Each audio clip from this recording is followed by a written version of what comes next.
We want to go to our NBC climate reporter, Chase Kane. He is in Palm Springs, and he has been talking with people, watching people who really were not prepared for this or just expected to have a nice day, and they're out in flip-flops. How's it looking now? Any better with how they're dressed, maybe?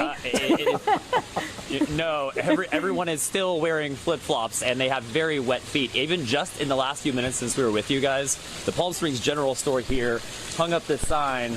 They closed up shop. They just flipped off the lights. And you see down here, within just the last few minutes, they were rushing to get these sandbags in front of the door.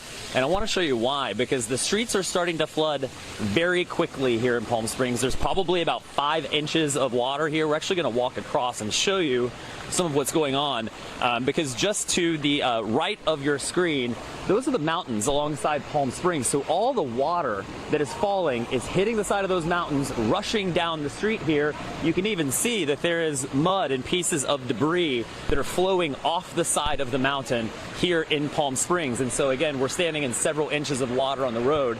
I'm going to wait for the light to turn before we go across, but there's another business over here where they've been quickly trying to get sandbags in front of their door, because you can see that the water is not staying in the road. It is rising so quickly as the rainfall rates have been increasing here. It was just, a light sprinkle a little while ago, but now much more than that. And this is something that our team of meteorologists have been talking about, is the way that the rain will run off the side of the mountains and can make things dangerous very quickly. That's why Palm Springs is now under a flash flood warning. Much of the Coachella Valley is under a flash flood warning until, I believe, 5 o'clock this afternoon.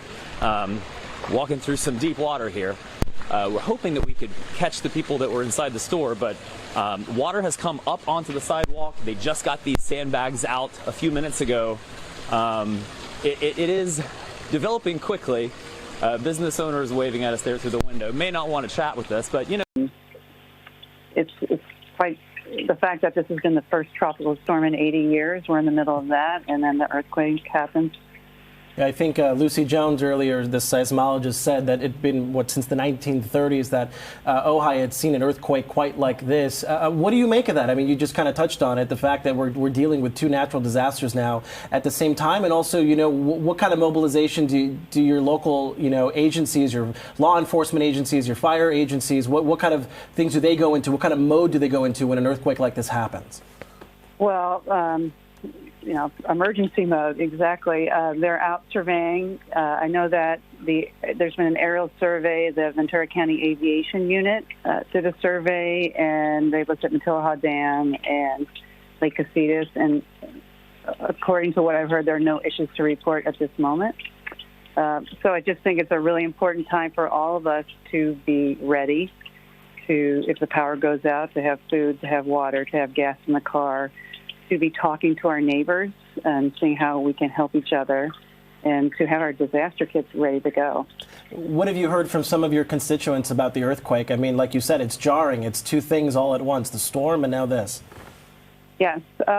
Yes, people are disturbed, upset, afraid, and so I think it's just a really important time to make sure we're ready, whether it's an earthquake, a storm, a fire, because this is the reality of where we live and the times in which we live.